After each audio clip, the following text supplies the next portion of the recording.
A friend in Jesus is everything to me. He is the fairest of 10,000s to my soul. The leader of the valley, in him alone I see all I need to cleanse and make me fully whole. Welcome, audience. Welcome to Sound Doctrine Studies. Sound Doctrine 7 Studies. If you go to the YouTube, you type in Sound Doctrine 7 Studies, you get most of the videos which we are bringing out about the history of the church. Now we are going still in the first century. We want to complete the first century on the history of the church. So we want to look at some important facts. And one of the facts we want to look at is the persecution that came on the church. It started slowly on the first century, and then it got intensified, getting to the end of the century, and then more intensified after the turn of the century. But before you understand anything, or before you can really understand the history of the church, you have to know the power, or the word power at that part in that period of time. And that word power is the Roman Empire. So you need to have a little bit of knowledge about the Roman Empire, because Satan is going to use the Roman Empire as a tool to try to suppress the growth of the church, or possible to kill it, to annihilate it, so that the church will not grow. And that will be the prophecy of Genesis 3:15, that Satan will bruise the heel of the seed of the woman who was Jesus Christ. He's going to use persecution, he's going to use lies, he's going to use falsehood, and to try to suppress the church. And he's going to do that through the Roman Empire, which Satan is going to use. So today is more history. We are going to learn a little bit more about the Roman Empire so that we can really understand what is going on at that point. Before Christ was born, the empire which was ruling the world was the Roman Empire. Abakosem ekyerɛ yɛ sɛ, abonsam ɛde ɔman kɛseɛ a ne yɛfrɛ no Rome ɛwɔ saa mmerɛ nim no, ɔbɛfa saa ɔman no ɛne asafo no ako. Ɔne asafo no ɛbɛko. Ɔpɛ sɛ ɔsɛe Yesu Kristo asafo no. Na ɛho asɛm ɛne yɛpɛ sɛ yɛhwɛ ne kakra na wate abakɔsɛm a ɛwɔ asafo no ɛho asɛm na watumi ahu ɛnɛ mmerɛ mu deɛ esi no watumi de atoto ho ahu deɛ ɛkɔ so. So we want to learn more about Rome. And we are not going to learn all the history about Rome. It's a long history. We just want to take the portion that is more suitable to our lesson. And we are just going to begin with Julius Caesar. Julius Caesar, the Roman Empire. Now, when we come to the kingdom, you learn that it was the fourth kingdom in Daniel chapter 2, verse 42, that God said is going to come. And God said this kingdom will be partly iron and partly clay. It will be part, that means the kingdom will be strong as iron, but then it will have its weakness as clay. And that clay will be the civil war that will happen in Rome.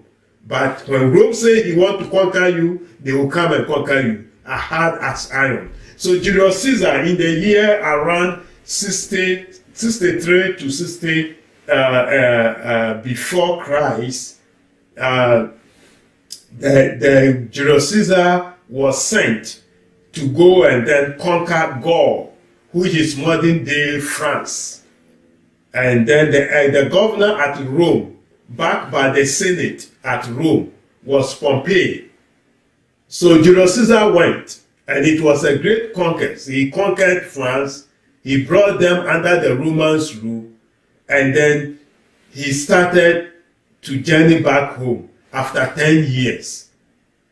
Now, he came close to the Rubicon River. Now, when you read the Rubicon River, you have to send a note to the governor in Rome to let the governor know that you are coming, and that you are coming very peacefully, not wrath, not envy and anything. So Julius Caesar sent a message to Rome, to Pompey. Now, within the message, Julius Caesar wanted to have a higher position in the governor affairs of Rome. And that was the message he sent to Pompey. And Pompey think that is not right, because that will bring a struggle to him himself. So he refused to accept the proposal of Julius Caesar. So Julius Caesar crossed the Rubicon River, and that is where he said, the die is cast. I've crossed the Rubicon. That means now there is no turning back. So Julius Caesar came with his troops and entered Rome. And there was civil war. The civil war was 4 years of civil war between Pompey and Julius Caesar. And in the middle of the civil war, Pompey was defeated by Julius Caesar. And then when Pompey was assassinated, Julius Caesar wept a little bit for him. He has been a good friend, but it's a power struggle. And now Julius Caesar came to power. When he came to power, he gave most of the people they have conquered in Rome, he gave them citizenship. And that was not in good faith with the citizens of Rome and other things. So they tried to assassinate Julius Caesar. And among those who planned the assassination was two of his best friends. Your best friend can always. Today is history. It's history. This part of the lesson is history. So just enjoy the history. So Julius Caesar's best friend, Brutus and Cassius. These are two good friends with Julius Caesar. They've done a lot of conquests. Now they plan with most of the members of the Senate to assassinate Julius Caesar. So they called Julius Caesar for a meeting. And on the evening, before Julius Caesar left, the wife met Julius Caesar. I said, I will not allow you to go to this meeting because I've had a bad dream about you.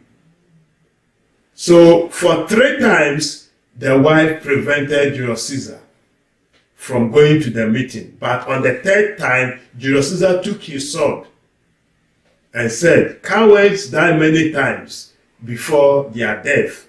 The variant never tastes of death, but once. Of all the wonders that man have seen, it seems most strange to me that men should fear death. Death, a necessary end, will come when it comes. So the wife gave the way for Julius Caesar to go to the meeting. And when Julius Caesar went there, it was a plot. So most of the Senate people, Brutus and Cassius, came to kill Julius Caesar. Initially, Julius Caesar thought, no, Cassius and Brutus were on his side. So he took his sword. But when he realized that his best friend, Brutus and Cassius, were among the enemies, he threw his sword down and raised up his hand and said, Ecte, Brutus, you are among my enemies, Brutus. So Julius Caesar was assassinated and killed.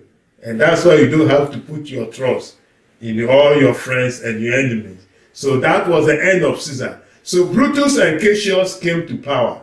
But during the funeral of Brutus and Cassius, a statesman who is also a friend of Julius Caesar called Mark Antonio came to the funeral to give speech.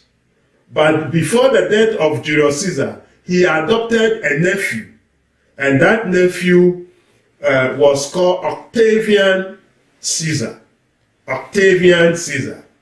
So On the speech of Mark Antonio, he gave a very powerful speech to allow the Romans to see that Cassius and Brutus assassinated Julius Caesar just because of envy and nothing else. He said, "Friends, Roman countrymen, lend me your ears.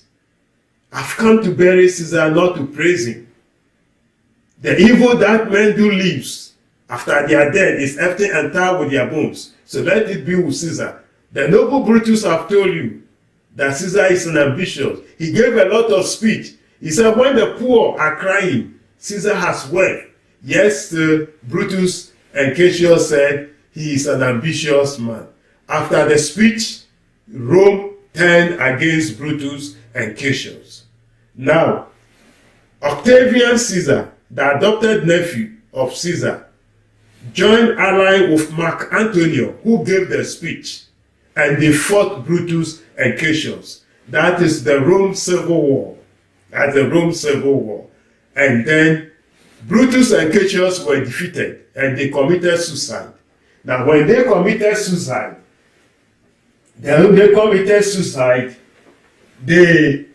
Mark Antonio and Octavian Caesar came to power.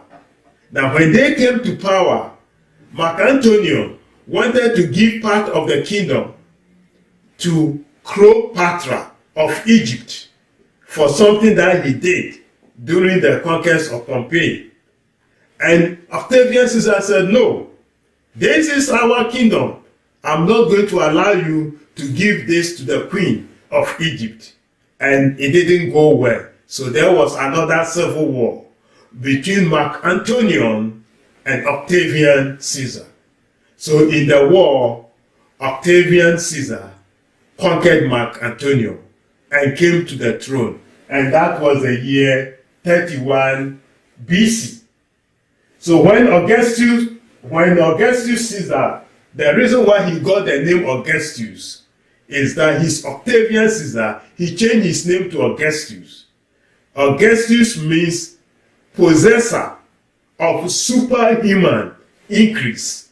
Possessor of superhuman increase. Because he was so powerful that he wanted people to worship his statue or worship him as God. So he started emperor worship. That is Augustus Caesar. So from 31 before Christ to 14 after the death of Christ, that was his reign. At this period of time was known in history as the Roman peace. He brought peace to the empire. And it was during this time that Christ was born, around 4 BC, before Christ.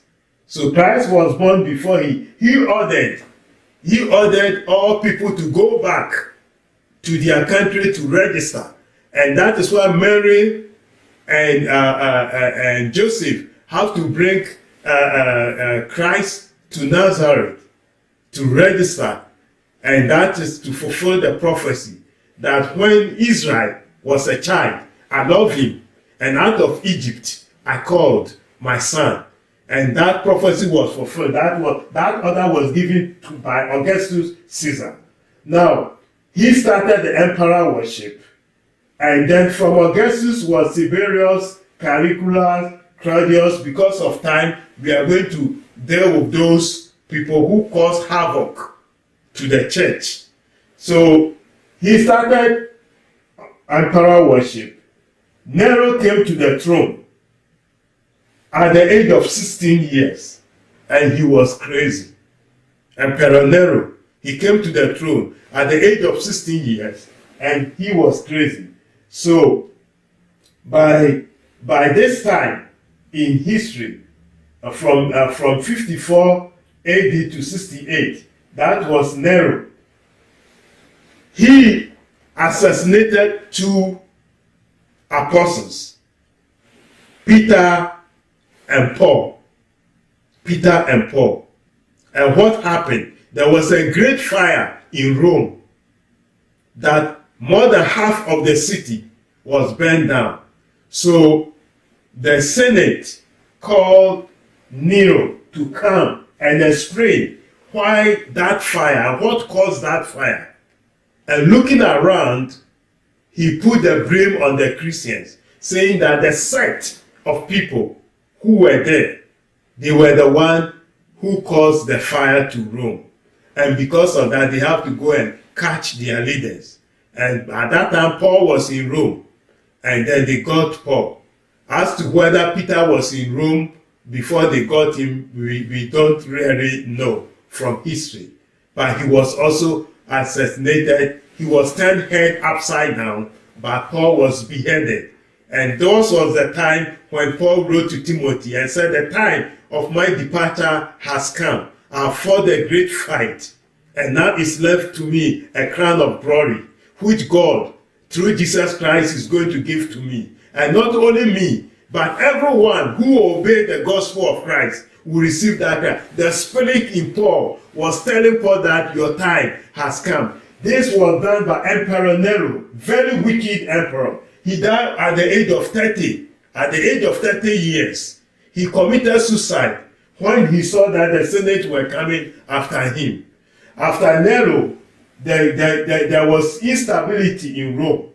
Galba came less than a year. He was off the throne. Otto came less than a year. He was off the throne. Vetirius Arius came less than a year. He was off the throne. Now, the next person to follow that we are going to talk about is Vespasian.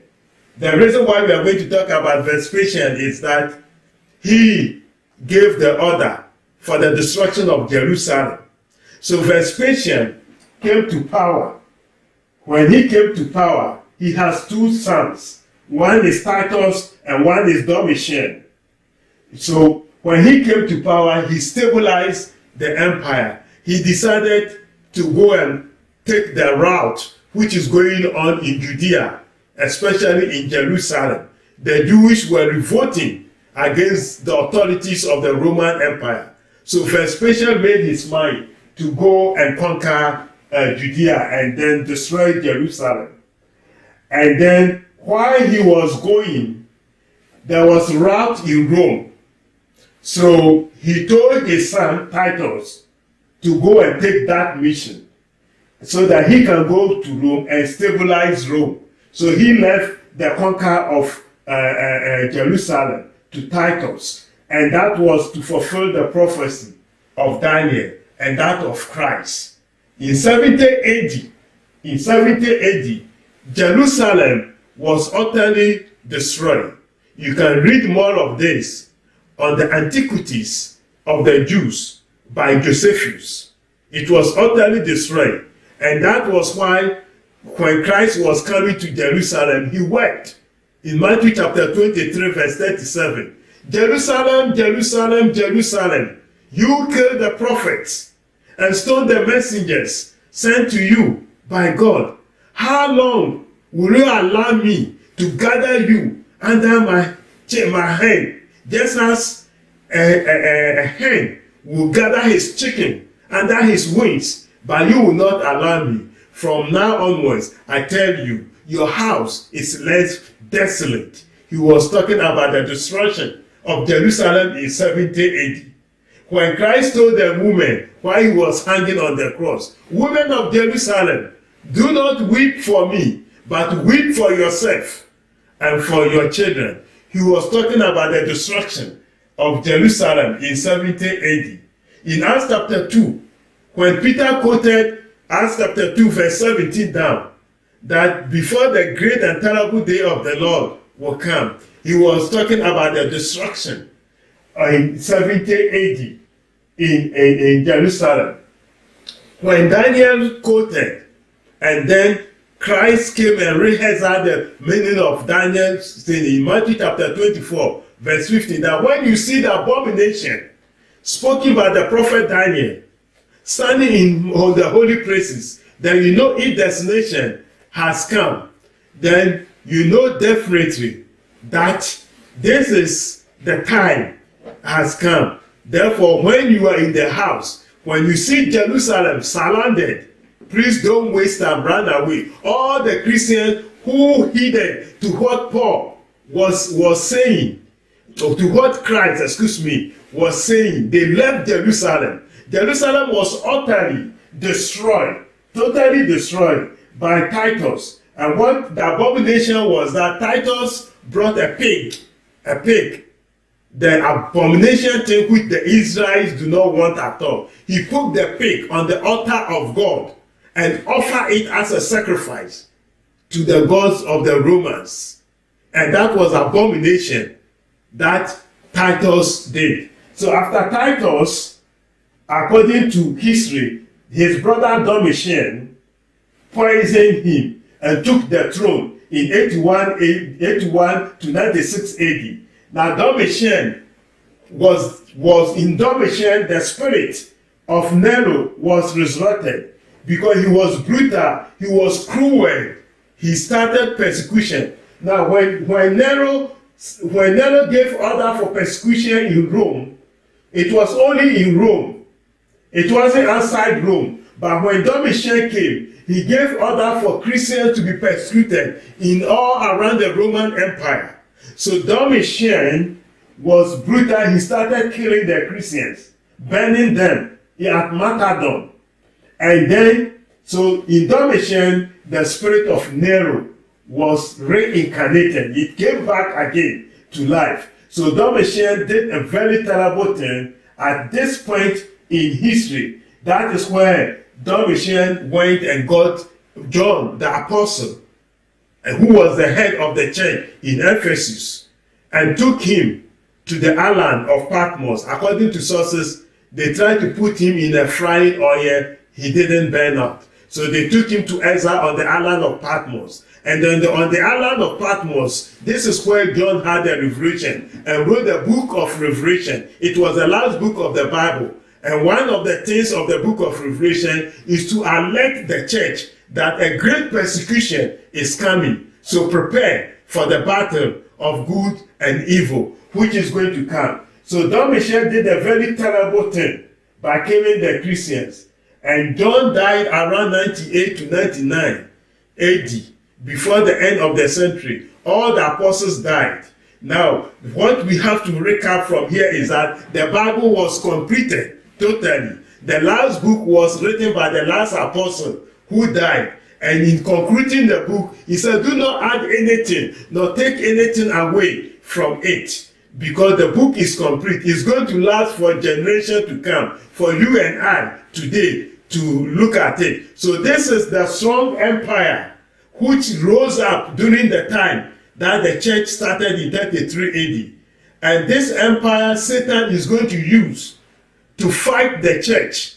And this fight is going to go on for over 250 years. This fight is going to go on. So it's not a small thing that we are talking about here. But the end victory will be Christ. Now here is the case. History is telling us that this is going to happen. And then our next video, stay tuned for our next video, we are going to look at the fall away. Why the church which Christ established, the foundation was very strong. It was Christ and the apostles. Strong foundation. No one can build that foundation. 1 Corinthians 3 verse 11, except Christ. And then this church moved on. After the turn of the century, after the death of the apostles, man started to deviate again. And that is where we will see how the churches came around. From 100 AD to 700 AD, the beginning of our modern churches and other things. We are going to look at all those things. Now stay tuned. More are coming. Always subscribe to Sound Doctrine 7. Sound Doctrine 7 Studies. Sound Doctrine 7 Studies. You can always send us an email.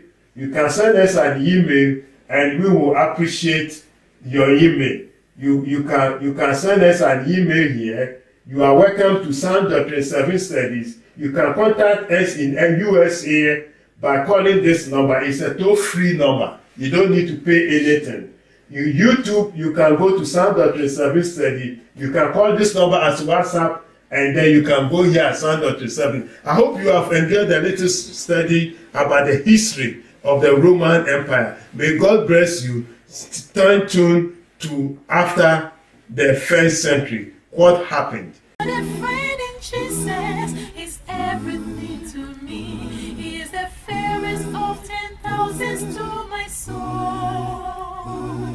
The leader of the valley, in him alone I see all I need to cleanse and makes me fully whole.